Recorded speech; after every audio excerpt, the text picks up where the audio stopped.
Il existe une douleur silencieuse que beaucoup de femmes fortes ressentent sans toujours pouvoir la nommer.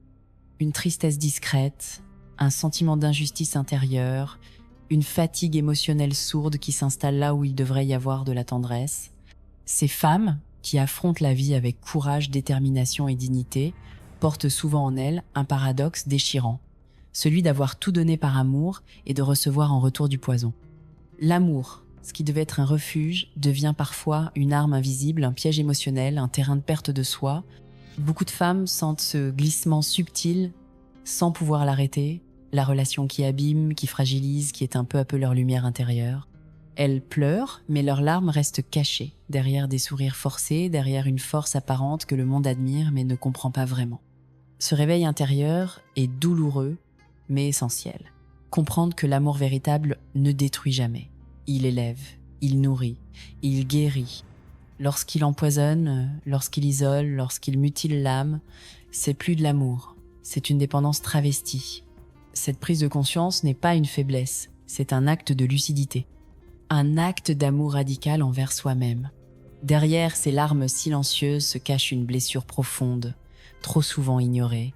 Depuis l'enfance, on enseigne aux femmes que l'amour doit être inconditionnel, sacrificiel, absolu, que la force d'une femme réside dans sa capacité à tout supporter, à tout pardonner, à se perdre pour sauver l'autre. Cette croyance empoisonnée crée une faille intérieure, celle qui pousse à tolérer l'intolérable au nom de l'amour. Fatigue mentale, épuisement émotionnel, perte de soi, isolement. Ce ne sont pas des signes de faiblesse, ce sont les cicatrices invisibles de femmes qui ont aimé au point de s'oublier. Ce système de croyances pèse lourd. Il installe une confusion douloureuse entre amour et souffrance, entre fidélité et abnégation, entre don de soi et disparition de soi. Beaucoup de femmes fortes ne s'effondrent pas tout de suite. Elles tiennent, elles encaissent, elles rationalisent, jusqu'au jour où le poids devient trop lourd, où le cœur, même héroïque, ne peut plus ignorer que l'amour véritable ne demande jamais l'autodestruction. Reconnaître cette blessure est le premier pas vers la guérison, c'est pas trahir l'amour, c'est sauver ce qui est le plus sacré, sa propre lumière intérieure. L'histoire de Camille illustre ce chemin de renaissance. Camille était une femme admirée pour sa force, son indépendance, son charisme naturel. Mais derrière son succès apparent, elle vivait une relation insidieusement toxique. Petit à petit, son compagnon avait grignoté sa confiance, isolé ses rêves, réduit son monde à une cage dorée. Camille justifiait, pardonnait, espérait, jusqu'au jour où, après une nuit de larmes silencieuses, elle a compris aimer ne devait pas ressembler à une lente disparition. Ce déclic, discret mais irrémédiable, a tout changé. Avec un courage immense, Camille a posé ses limites. Elle a affronté ses peurs, brisé ses chaînes invisibles, repris possession de sa vie. Le chemin n'a pas été facile. Chaque pas loin de cette relation toxique était un combat contre la culpabilité, la solitude, l'incertitude, mais chaque pas était aussi une victoire sur l'oubli de soi. Aujourd'hui, Camille est plus forte que jamais. Non pas une force de façade, mais une force enracinée dans la connaissance intime de sa valeur, de ses besoins, de ses rêves. Son amour pour elle-même est devenu son socle, son armure, sa lumière. Elle n'a pas cessé d'aimer. Elle a appris à aimer mieux, à aimer juste, à aimer vrai, en commençant par elle. Depuis toujours, la sagesse féminine enseigne que l'amour véritable ne peut exister sans respect de soi.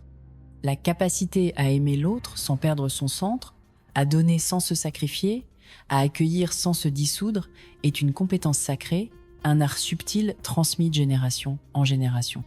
Cette sagesse rejoint profondément les enseignements du stoïcisme. Les stoïciens rappellent que la vertu suprême est de vivre en accord avec sa nature profonde et que tout ce qui détruit cette harmonie intérieure doit être refusé, même au prix de la souffrance passagère. Épictète disait « Celui qui veut être libre doit apprendre à se détacher de ce qui n'est pas sous son contrôle ». Appliquer cette sagesse dans l'amour signifie comprendre que l'on ne peut sauver l'autre à son propre détriment, que la fidélité première est envers soi-même, envers son âme, envers sa paix intérieure. Cela signifie aussi reconnaître que la souffrance n'est jamais une preuve d'amour véritable. La femme forte n'est pas celle qui endure sans fin. C'est celle qui sait s'arrêter, dire non, fermer la porte quand l'amour devient poison. Cette force-là, n'est pas dureté. C'est un acte de sagesse, de respect profond pour la vie que l'on porte en soi.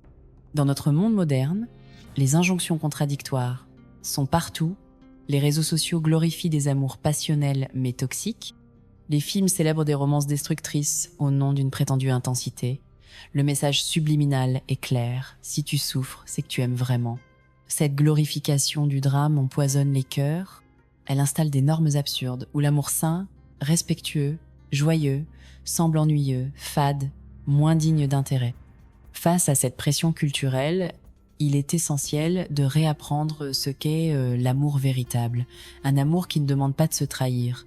Un amour qui ne dévore pas, qui n'étouffe pas, qui n'humilie pas. Un amour qui élève, qui libère, qui nourrit l'âme au lieu de l'empoisonner. Aujourd'hui, plus que jamais, les femmes fortes doivent se souvenir que leur sensibilité n'est pas une faiblesse, que leur besoin de respect n'est pas un caprice, que leur désir d'être aimée sans être détruite est non seulement légitime mais sacré. Dans un monde qui vend l'illusion au détriment de la vérité, choisir l'amour vrai est un acte de résistance intérieure, une révolution douce mais puissante. Aujourd'hui, je t'invite à honorer tes larmes, à écouter leurs messages au lieu de les étouffer. Chaque larme versée n'est pas un signe d'échec, c'est un signe de vie. C'est la voix de ton âme qui réclame plus de respect, plus de vérité, plus d'amour véritable. Ne laisse pas ta force devenir ta prison, ne laisse pas ta loyauté devenir ton poison. Tu mérites un amour qui t'élève, pas qui te détruit. Tu mérites un lien qui respecte ton âme autant que ton cœur. Tu mérites une vie où aimer ne rime pas avec souffrir. Si ce message a résonné en toi, si tu sens en toi ce besoin de renaître, de te choisir, de te libérer, alors abonne-toi à cette chaîne pour continuer ce chemin d'éveil et de guérison. Like cette vidéo pour amplifier ce message d'amour véritable et partage en commentaire ton engagement envers toi-même. Ensemble, construisons un monde où les femmes fortes n'ont plus besoin de pleurer en silence pour exister, mais où elles rayonnent dans toute leur vérité, leur dignité, leur lumière. Merci d'être ici, merci de croire en ton pouvoir intérieur.